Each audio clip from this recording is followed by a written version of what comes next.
할렐루야. 주님의 평강과 은혜가 함께 하시기를 축복합니다.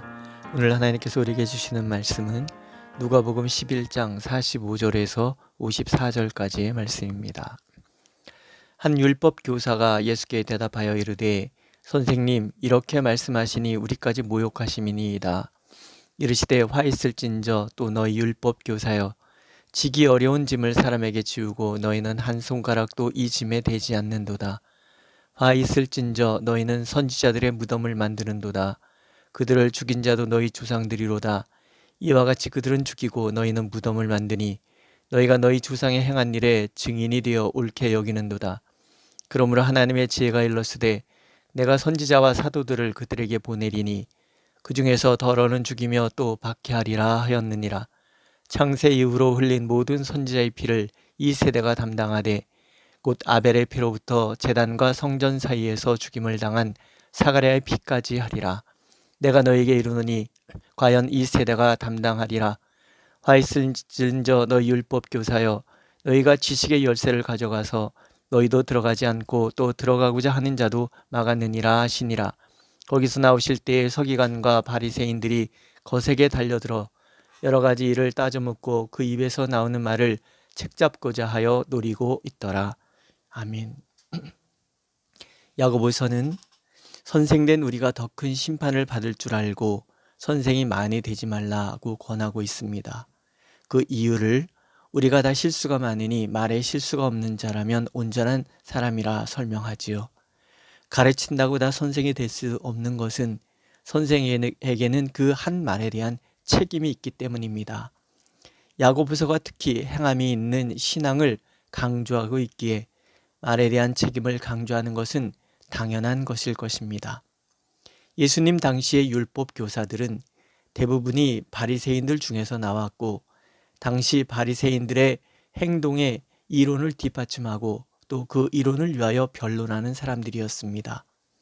당연히 예수님께서 바리새인들의 위선을 지적하시자 그것을 큰 모욕으로 받아들였습니다.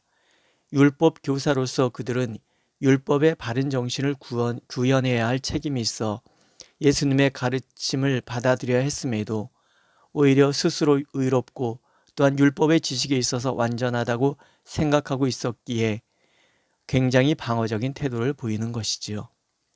예수님은 그들의 모습을 보면서 율법 교사들을 향하여 지식의 열쇠를 가져가서 자신들도 들어가지 않고 들어가고자 하는 자들도 막아서는 자들이라고 책망하십니다.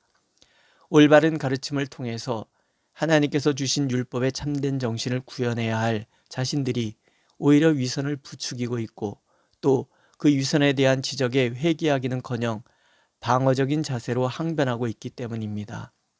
마치 소경이 소경을 인도하는 모습과 다를 바가 없습니다.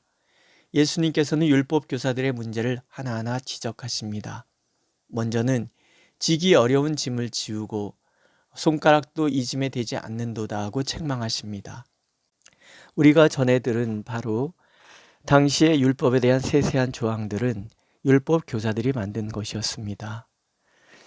그 모든 것들을 지키려면 오직 율법에 전념하지 않고는 감당할 수 없는 조항들입니다.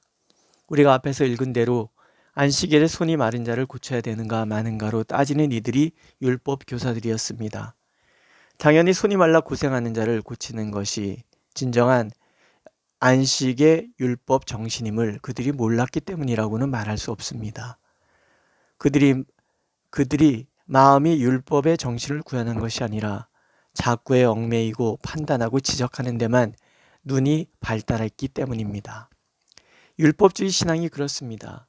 정죄하고 지적하고 판단하기 바쁘지 정작 자신을 돌아보고 하나님의 긍휼이 없이는 살아갈 수 없다는 것을 자각하는 데서 오는 긍휼, 그 은혜를 잃어버리기 일쑤입니다. 나를 돌아보지 않는 신앙은 위선입니다. 내 손가락 하나 까닭하지 않으면서 남을 지적하기에 바쁜 신앙도 위선입니다. 율법은 나의 죄를 적나라하게 지적하여 하나님의 은혜 아니면 살아갈 수 없다는 것을 들려주기 때문입니다. 율법 교사이며 바리새인 중에 바리새인이었고 율법의 의로 허물이 없었던 바울 사도가 죄인 중에 괴수라고 자신을 지칭했던 것과 그리고 오호라 나는 곤고한 자로다 탄식할 수 있었던 것은 그 스스로가 율법 앞에서 적나라하게 자신을 돌아보았기 때문입니다. 그 결과 예수님은 그를 만나 주셨고 그를 위대한 복음, 믿음으로 의에 이르는 은혜의 복음에 도달하도록 만들어 주셨습니다. 어떠십니까? 오늘 나는 나를 돌아보는 일에 빠르십니까? 아니면 남을 지적하고 판단하는 데 빠르십니까?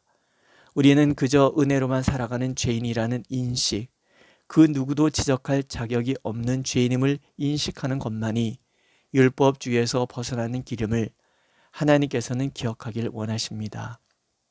두 번째로 예수님은 그들은 스스로 선지자의 무덤을 만들고 기리며 선지자들의 후계자라 자부하는 위선을 범하고 있다고 지적하십니다. 정작 그들 스스로 들을 귀가 없어 하나님의 말씀이 선포되는 자리에 있으면서도 말씀 대신 예수님을 거부하고 있으면서 말이지요. 마음이 완고하여 예수 그리스도의 말씀을 거부하는 자들은 틀림없이 선지자의 말씀 앞에서도 완고했던 그 조상의 길을 갈 수밖에 없을 것입니다. 왜냐하면 듣고자 하는 마음이 조상들에게나 율법 교사들에게나 없기는 마찬가지이기 때문입니다. 더욱이 선지자들의 모든 말씀들이 예수 그리스도께로 귀결되고 있다는 것을 보면 더욱 그렇지 않겠습니까?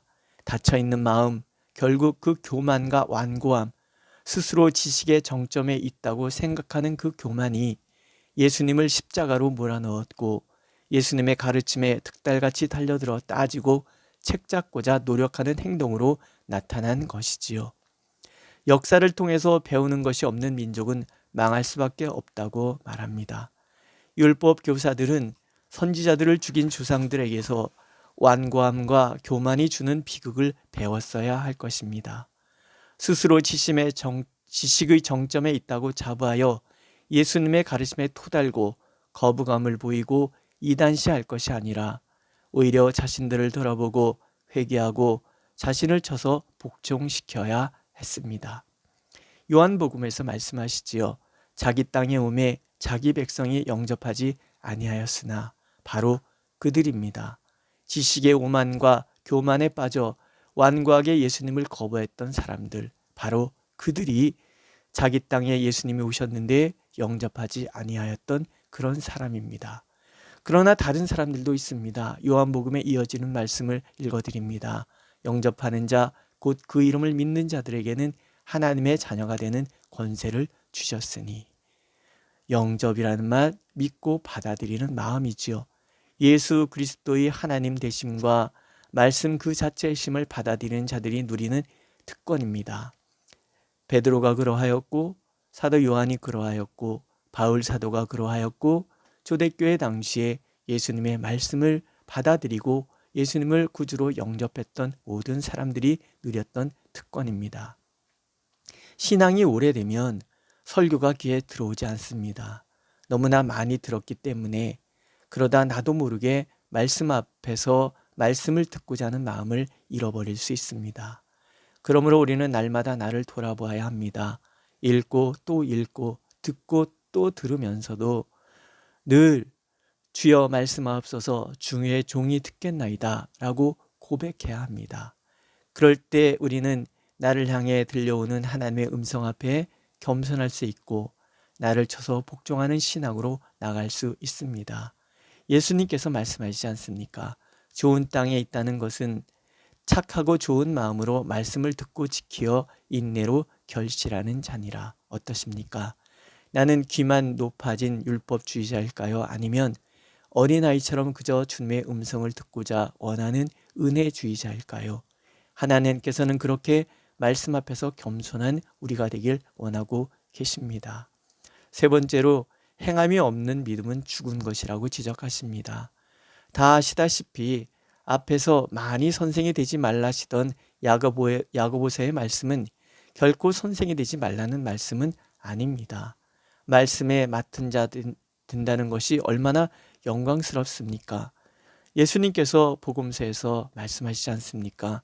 천국의 제자된 서기관마다 마치 새 것과 옛 것을 그 곳간에서 내오는 집주인과 같으니라. 그리고 또 이어서 충성되고 지혜 있는 종이 되어 주인에게 그 집 사람들을 맡아 때를 따라 양식을 나눠줄 자가 누구냐? 주인이 올 때 그 종이 이렇게 하는 것을 보면 그 종이 복이 있으리로다 하십니다. 다만 말씀의 실천이 먼저이고 가르침이 나중이라는 것을 잊지 말아야 할 뿐입니다. 행함 없는 믿음은 죽은 것이고 행함이 없고 말만 있는 것은 위선이 될 뿐입니다. 나로 인하여 누군가가 실족할 수 있다는 두려움만이 오늘 나를 겸손하게 할 것입니다. 그 겸손만이 소경이 소경을 인도하는 어리석음에 빠지지 않도록 우리를 붙들어 줄 것이고 우리들의 모든 위선에서 우리를 건져 줄 것입니다. 그렇게 겸손으로 주님의 말씀 앞에 서는 오늘이 되길 하나님께서는 간절히 원하고 계십니다. 기도하겠습니다. 하나님, 우리의 마음이 늘 겸손하게 하옵소서. 주님의 말씀 앞에 겸손하고 주님 앞에 겸손하게 하옵소서. 우리 스스로를 먼저 돌아보고 그래서 내가 하나님의 궁리로우십시는 한순간도 살아갈 수 없는 연약한 자라는 것을 기억하고 하나님의 은혜 앞에 서서 은혜를 구하며 그렇게 살아가는 우리가 되도록 인도하여 주옵소서. 남의 허물이 먼저 눈에 들어오는 어리석음에 빠지지 않게 하여 주시고 지적하되 나는 순 하나 까딱하지 않는 위선에도 빠지지 않도록 우리를 붙들어 주옵소서. 그래서 늘 하나님의 말씀이 날마다 우리 가운데 생명의 능력으로 역사하는 경험을 우리가 이어갈 수 있도록 축복하여 주옵소서. 예수님의 이름으로 기도드렸습니다. 아멘. 하늘에 계신 우리 아버지, 아버지의 이름을 거룩하게 하시며 아버지의 나라가 오게 하시며 아버지의 뜻이 하늘에서와 같이 땅에서도 이루어지게 하소서. 오늘 우리에게 일용할 양식을 주시고 우리가 우리에게 잘못한 사람을 용서해 준 것 같이 우리 죄를 용서하여 주시고 우리를 시험에 빠지지 않게 하시고 악에서 구하소서. 나라와 권능과 영광이 영원히 아버지의 것입니다. 아멘.